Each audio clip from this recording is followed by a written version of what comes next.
नमस्ते बंधुओं। वैसे तो विश्व के इतिहास में हम लोग बहुत सारे महान व्यक्तियों के विषय में पढ़ते हैं और उनके विषय में अध्ययन करने के बाद पता चलता है कि उनकी आज के परिप्रेक्ष्य में क्या उपयोगिता है। वस्तुतः इतिहास से हमें आज को और आने वाले कल को देखने की एक रोशनी प्राप्त होती है जो अन्य किसी विषय को पढ़ने से नहीं प्राप्त हो सकती। दुर्भाग्य से इस तरह का इतिहास पढ़ाया जाता है कि हम इतिहास को एक चुटकुल्ले की तरह या चुलबुली कहानी की तरह समझ लेते हैं। इतिहास हमें नियतिवाद जो अवतारवाद है उससे बिल्कुल अलग कर देता है, या कहें कि अवतारवाद को झूठा साबित करता है और संघर्ष से परिचय कराता है। यही इतिहास की सबसे बड़ी सार्थकता है। विश्व के इतिहास में बहुत सारे वीर योद्धाओं, सेनापतियों और महान शासकों, सम्राटों के बारे में हम लोग पढ़ते हैं, लेकिन आज के परिप्रेक्ष्य में भी जितनी उपयोगिता शिवाजी की रही है, विश्व इतिहास की बात कर रहा हूं, विश्व इतिहास में जितना अद्भुत व्यक्तित्व, अनुकरणीय व्यक्तित्व शिवाजी का रहा है वैसा किसी अन्य शासक का नहीं रहा। आज हम आपके मध्य इसी विषय पर बात करेंगे कि शिवाजी इस तरह के राष्ट्र निर्माता थे जिनकी उपयोगिता 300 साल पहले, 400 साल पहले जितनी थी उससे भी कहीं ज्यादा, कई मायनों में आज है। शिवाजी के आदर्शों को, शिवाजी के मूल्यों का अनुसरण करके ही भारतवर्ष विश्व गुरु बन सकता है, नहीं तो ये सिर्फ नारे में और किस्से कहानियों में ही रह जाने वाला है। अयूब खान से तो आप सब लोग परिचित होंगे। अयूब खान था 1965 में जो भारत पाकिस्तान का युद्ध हुआ था, उसका सेनापति था अयूब खान। वो इंग्लैंड के एक मिलिट्री स्कूल से पढ़ा हुआ विद्यार्थी था और वो अपने एक लेख में कई जगह ये उदाहरण देता है कि मेरे स्कूल में जो 7 महान योद्धाओं के, विश्व के 7 महान योद्धाओं के विषय में पढ़ाया जाता था, उनमें से मैं सबसे ज्यादा शिवाजी से प्रभावित हूं। और आज भी जब मैं शिवाजी की कहीं भी प्रतिमा या मूर्ति देखता हूं तो मैं उनको नमन करता हूं। ये पाकिस्तान जो हमारा इतना कट्टर शत्रु है, इस्लामिक राष्ट्र है, वो उसका सेना नायक इस तरह की बातें करता है शिवाजी के विषय में, क्योंकि उनको पढ़ाया गया है और हमें बताया नहीं जाता शिवाजी के विषय में। हमारे यहाँ सेकुलरिज्म वालों को प्रॉब्लम हो जाती है शिवाजी के विषय में जानने से। तो ऐसा क्या था शिवाजी के व्यक्तित्व में? शिवाजी के व्यक्तित्व में ऐसे कौन सी बातें थीं? ठीक है, उन्होंने किले जीते, उन्होंने बहुत सारा है उनका बताते हैं, तोरण के दुर्ग से शुरू करके यदुनाथ सरकार कहते हैं कि 450 से ज्यादा किले थे, लेकिन उससे ज्यादा बड़े भूभाग पर शासन करने वाले बहुत सारे हिंदुस्तान के हिंदुओं में ही बहुत सारे ऐसे सम्राट रहे हैं जिन्होंने बहुत बड़े बड़े साम्राज्य स्थापित किए। दूसरी तरफ देखते हैं हम विश्व के योद्धाओं में सिकंदर, अलेक्जेंडर द ग्रेट, उसने विश्व विजय प्राप्त की थी। बहुत सारे ऐसे लोग मिलते हैं विश्व के इतिहास में और भारत के इतिहास में भी जो बहुत बड़े साम्राज्य निर्माता थे, बहुत बड़े बड़े साम्राज्य बनाए। लेकिन शिवाजी में ऐसी क्या बात थी? तो कुछ तो बात रही होगी शिवाजी में, उसी विषय पर हम लोग आज बात करेंगे। मैंने अपनी किसी एक पूर्ववर्ती वीडियो में ये बताया था कि शिवाजी 3 विश्व के महान जो शासक थे या महान सेनापति, जिसमें अलेक्जेंडर द ग्रेट, सिकंदर महान, या जूलियस सीजर या नेपोलियन बोनापार्ट, इन तीनों से महान थे। वो सिर्फ कहने के लिए नहीं कहा था मैंने। आप देखेंगे कि जैसे आप सिकंदर को ले लीजिए, सिकंदर जिसको अलेक्जेंडर कहते हैं, जब विश्व विजय करता हुआ भारत पर आया और जब यहाँ पर उसको मार पड़नी शुरू हुई और ये लौट कर अपने प्रदेश नहीं जा पाया, रास्ते में ही उसकी मृत्यु हो गई, तो उसके मृत्यु के 5-6 साल बाद ही उसका पूरा साम्राज्य तहस नहस ध्वस्त हो गया, खत्म हो गया। कई छोटे छोटे राज्य बन गए और जो जहां का था वहीं का शासक बन गया। इस तरह से सिकंदर के जो इतना बड़ा साम्राज्य स्थापित किया था, वो 5-6 साल में, उसके जीवन के काल के बाद 5-6 साल में ही सब कुछ खत्म हो गया। वस्तुतः किसी भी व्यक्ति के व्यक्तित्व का मूल्यांकन करना है तो उसके जीवन के बाद की परिस्थितियों के आधार पर ही किया जाना चाहिए। उसके जीवन काल के बाद जो उसने अपने जीवन काल में बनाई, उसके बाद क्या हुआ, उस आधार पे ही मूल्यांकन होना चाहिए किसी भी व्यक्तित्व का। तो उस परिप्रेक्ष्य में अगर हम देखते हैं तो सिकंदर का साम्राज्य भी तहस नहस हो गया, क्योंकि उसने कभी भी सैनिक मूल्य कोई आदर्श स्थापित ही नहीं किया था। वहीं दूसरी तरफ हम देखते हैं कि शिवाजी ने एक ऐसा आदर्श स्थापित किया जो उनके बाद आने वाली पीढ़ियों, जहां तक शिवाजी को मानने वाले लोग थे, इस राज्य का गौरव दिन प्रतिदिन बढ़ता ही गया। और शिवाजी के आदर्श और मूल्यों पर चलते हुए मराठा साम्राज्य अटक से कटक तक पहुंच गई शिवाजी के बाद। और वहीं दूसरी तरफ हम देखते हैं कि सिकंदर के समाप्त होते ही सिकंदर का पूरा साम्राज्य तहस नहस हो गया। दूसरे विश्व के महान योद्धा जूलियस सीजर, जिन्होंने रोम साम्राज्य की प्रतिष्ठा बहुत बढ़ाई थी, बहुत महान सेनापति थे, लेकिन हम देखते हैं कि उनके जीवन काल में उनके ही अनुयायियों ने जूलियस सीजर की हत्या कर दी।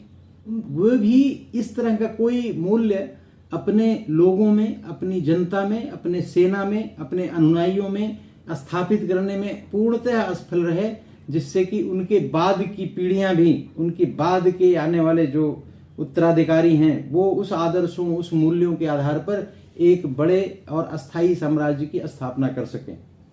जैसा कि हम देखते हैं शिवाजी ने किया।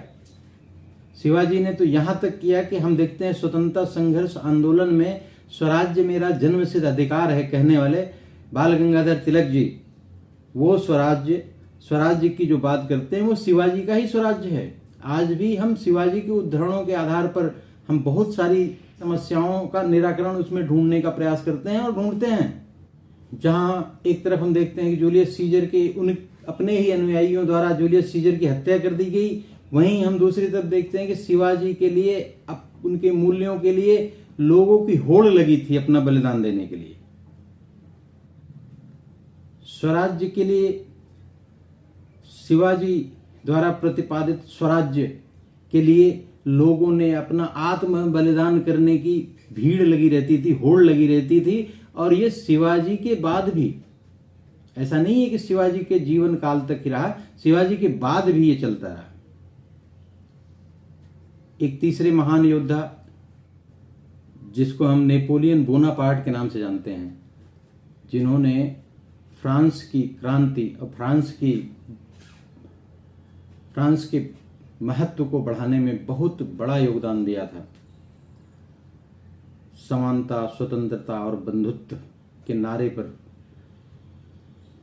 जिस व्यक्तित्व का निर्माण हुआ था, वही व्यक्तित्व जब अपने नाम को बड़ा बनाने के लिए, अपने पद को बड़ा बनाने के लिए, अपने वंश को स्थापित करने के लिए जब कार्य करने लगता है तो क्या होता है, नेपोलियन बोनापार्ट के उदाहरण से समझा जा सकता है। और जब वाटरलू की लड़ाई में नेपोलियन बोनापार्ट की पराजय हुई तो वहां की जनता ने, फ्रांस की जनता ने, फ्रांस के सेना ने इनसे किसी तरह से भी दुश्मनों के सामने समर्पण करने के लिए कहा कि दुश्मनों के सामने समर्पण कर दो, हम युद्ध नहीं करेंगे, हमारे जान संकट में मत डालो। और फ्रांस की जनता और फ्रांस की सेना ने दुश्मनों को सौंप दिया, अंग्रेजों को सौंप दिया नेपोलियन बोनापार्ट को। नेपोलियन बोनापार्ट को कैद कर लिया गया 6 साल तक, उसके बाद मर गए। तो एक तरफ जैसे नेपोलियन बोनापार्ट वाटरलू की लड़ाई में हारा, उसी तरह से मान लीजिए शिवाजी को आगरा में जब औरंगजेब ने कैद कर लिया तो वो भी एक तरह की पराजय ही थी। और उस कैद के बाद जब शिवाजी लौटकर वहां से निकले, आप सबको उस कहानी के बारे में पता है, शिवाजी जब वहां से बाहर निकले तो वहां जब अपने साम्राज्य पहुंचे तो वहां की जनता दुगने उत्साह के साथ स्वराज्य के कार्य के लिए शिवाजी के कंधे से कंधा मिलाकर लड़ना आगे बढ़ी और एक महान हिंदुई स्वराज्य की स्थापना किया इन लोगों ने। ये व्यक्तिगत महत्वाकांक्षा शिवाजी की थी ही नहीं, व्यक्तिगत महत्वाकांक्षा नहीं थी, वो जनता की महत्वाकांक्षा है, जनता की इच्छा है, जनता के लिए, लोगों के लिए, स्वराज्य के लिए, भारत भूमि के लिए, भारतवर्ष के लिए, हिंदू जनमानस के लिए वो हिंदुओं को संगठित कर रहे थे। उनका अपना कुछ नहीं था। शिवाजी के पत्रों से पता चलता है कि शिवाजी के मन में क्या था। शिवाजी के मन में अपना नाम बड़ा हो, अपना साम्राज्य विस्तार हो, ऐसा कुछ नहीं था। वो सिर्फ हिंदू जनमानस, हिंदू भूमि, हिंदू स्वराज्य के लिए संघर्ष कर रहे थे। उन्होंने अपने एक पत्र में लिखा कि हिंदवी स्वराज्य होना चाहिए, ये माँ भगवती की इच्छा है, ये शिवाजी की इच्छा नहीं है। ये शिब्बा नहीं चाह रहा है, शिवाजी नहीं चाह रहे हैं कि हिंदवी स्वराज्य की स्थापना हो, ये माँ भगवती की इच्छा है कि हिंदवी स्वराज्य की स्थापना हो। और यही नहीं, जब उनका राज्याभिषेक हो गया तो उन्होंने एक पत्र में अपने मित्र को लिखा कि स्वराज्य धर्म का है, शिब्बा का नहीं है। उनके शिवाजी के व्यक्तित्व में आप देखेंगे, कभी भी आप शिवाजी को जितना गहराई से समझते जाएंगे, पढ़ते जाएंगे, आप देखेंगे कि उनके अंदर अपने लिए स्वराज्य खड़ा करना या अपने आने वाली पीढ़ियों के लिए स्वराज्य खड़ा करना या राज्य बनाना, ऐसी कोई सोच थी ही नहीं। वो सिर्फ हिंदू जनमानस के लिए संघर्ष कर रहे थे। क्योंकि आप उस समय का परिवेश देखिए, जहां एक तरफ उत्तर भारत पूरी तरह से मुगलों का राज्य स्थापित था और दक्षिण भारत में अहमदनगर, गोलकुंडा, बरार, बीदर और बीजापुर, ये सारे तुर्की शासक थे, सारे बाहर से आए हुए शासक थे, इन्वेडर्स थे। और इस भारत भूमि पर हिंदू जनमानस के साथ जो अत्याचार चल रहा था, उसके विरुद्ध शिवाजी ने हिंदवी स्वराज की स्थापना करने का प्रण लिया, व्रत लिया। शिवाजी स्वयं से राज्याभिषेक नहीं करना चाहते थे, स्वयं राजा नहीं बनना चाहते थे। गंगा भट्ट जो बनारस से चलकर दक्षिण में पहुंचे, उन्होंने बहुत प्रयास किया कि आप राज्याभिषेक कर लीजिए, तभी आप राजा माने जाओगे, नहीं तो आप सामान्य से प्रशासक माने जाओगे या आप एक कुशल सैनिक, सेनापति मान लिए जाओगे, लेकिन आप राजा नहीं माने जा सकते। और राजा बनने के लिए आपको राज्यारोहण करना ही पड़ेगा। लेकिन शिवाजी बिल्कुल तैयार नहीं थे। बहुत सारे लोगों ने समझाया, अंत में जीजाबाई को हस्तक्षेप करना पड़ा। उनकी माँ जीजाबाई ने जब कहा कि नहीं शिब्बा, आपको राज्याभिषेक करना पड़ेगा, फिर शिवाजी ने अपना राज्याभिषेक कराया। तो उनकी व्यक्तिगत महत्वाकांक्षा कुछ भी नहीं थी। वो सिर्फ हिंदू जनमानस, हिंदू स्वराज और मुगल तुर्क इन्वेडर्स जो थे, इनके अत्याचार, इनकी जो मानसिकता है, जिस तरह की ये बर्बर और असामाजिक कृत्य करते हैं समाज में, जिससे कि पूरा समाज भयाक्रांत हो जाता है और बुरी तरह से, और जनता बुरी तरह से उसमें परेशान रहती है, उन सब चीजों को खत्म करने के लिए शिवाजी ने स्वराज्य की स्थापना करना चाहे। स्वराज्य मतलब श्री का राज्य, जनता का राज्य, लोगों का राज्य। और शिवाजी ने सिर्फ राज्य स्थापित कर दिया ऐसा नहीं था, उन्होंने उस समय प्राचीन हिंदू परंपरा के अनुसार अष्टप्रधान मंडल की स्थापना की। अष्टप्रधान मंडल जो प्राचीन काल से चला आ रहा था भारतीय प्रशासनिक व्यवस्था में, अष्टप्रधान मंडल की स्थापना की। अष्टप्रधान जिसमें पेशवा जिसको मुख्यमंत्री कहते थे, अमात्य जो वित्त मंत्री होता था, वकिया नवीस जिसको आप गृह मंत्री कह सकते हैं, सचिव जो पत्र व्यवहार का कार्यभार देखते थे, सेनापति, पंडित राव जो धार्मिक कार्यकलापों को देखा करते थे, न्यायाधीश की नियुक्ति किया न्याय व्यवस्था के लिए, सुमंत जो विदेश मंत्रालय का कार्यभार देखते थे। इस तरह से उन्होंने अष्टप्रधान मंडल की स्थापना की, जिसमें से पंडित राव और न्यायाधीश को छोड़कर बाकी सारे सैन्य अधिकारी थे। बाकी सबको सेना का संचालन जब होता था, युद्ध जब होता था, तो इनको सबको भाग लेना पड़ता था।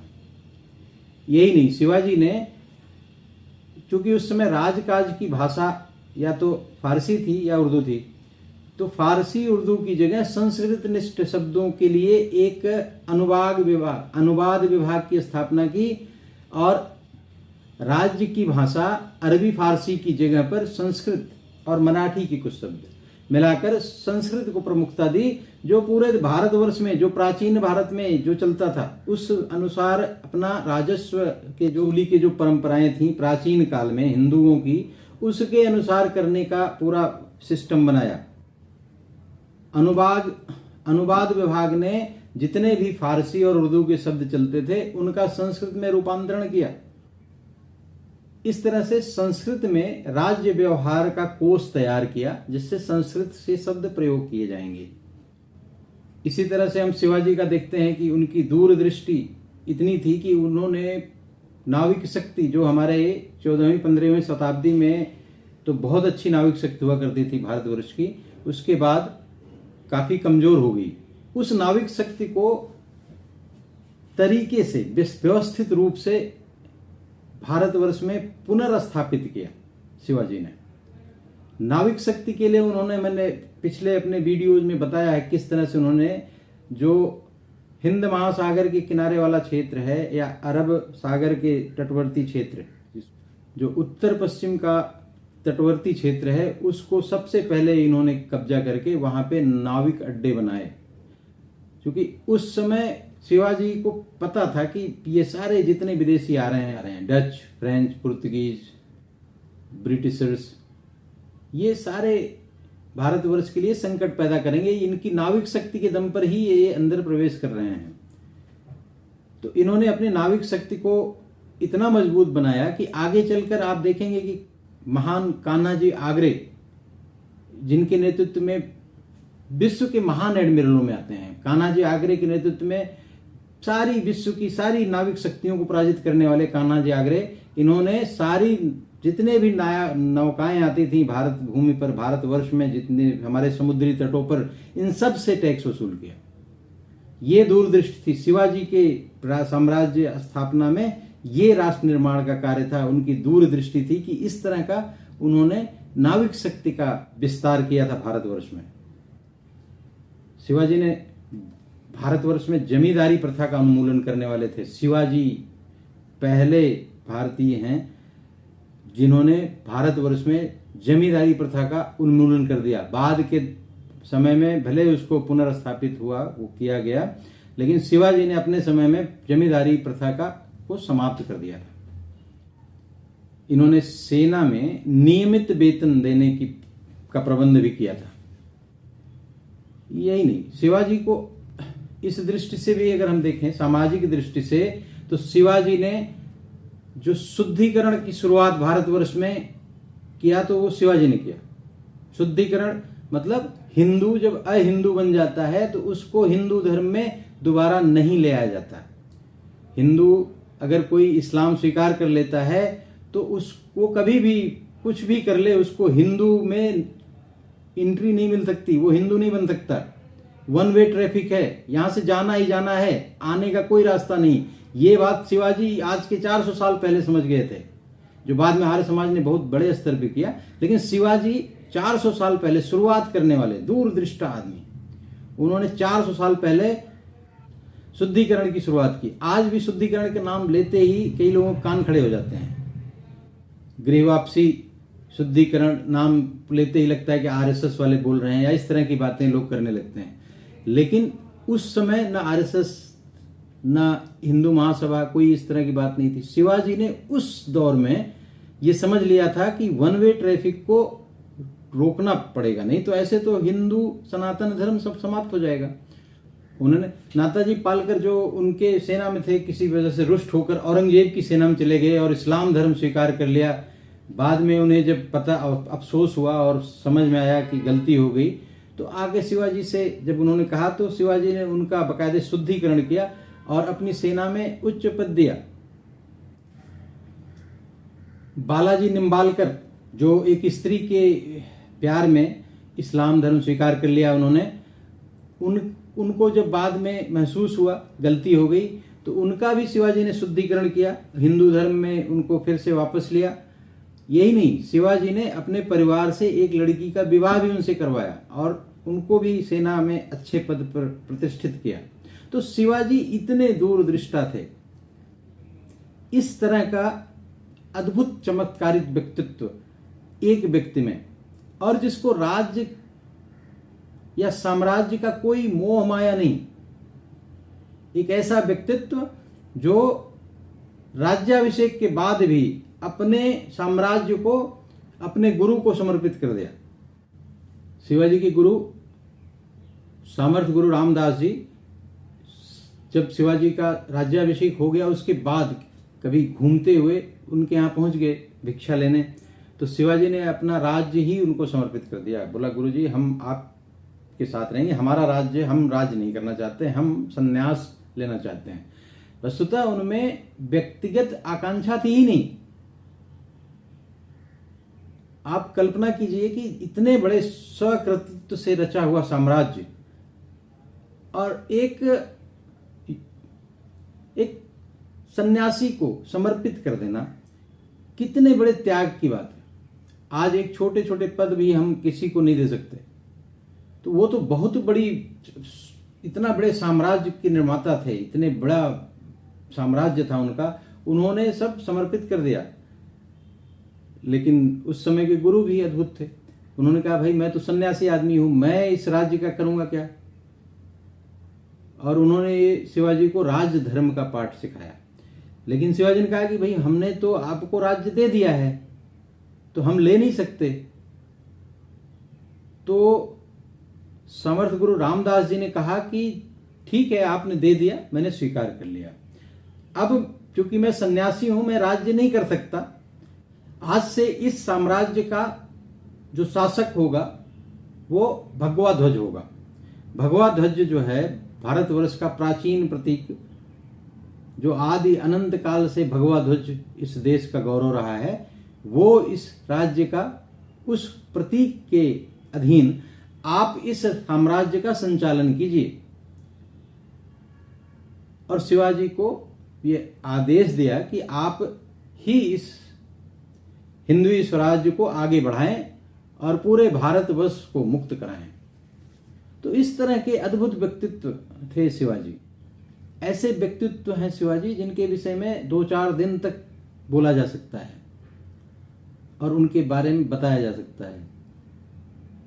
लेकिन वीडियो लंबी होती जा रही है, समय का अभाव है। आज की वीडियो यहीं समाप्त करते हैं। धन्यवाद। वंदे मातरम। मेरी वीडियो पसंद आई हो तो इसे लाइक, शेयर और सब्सक्राइब करें और लोगों को भी भेजें।